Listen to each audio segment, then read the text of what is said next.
আপদ কেউ কোথা নেই জানতো না। জঙ্গলে সে পথ হারালো, নেকড়ে এসে কামড়ে দিল, হলো কতই যন্ত্রণা। কেটে কেটে বলল শেষে, এমনটি আর করব না। মায়ের কথা শুনতে হবে,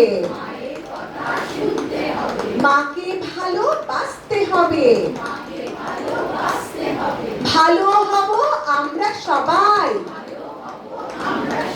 খারাপ হব না। কেউ কোনোদিন মায়ের মনে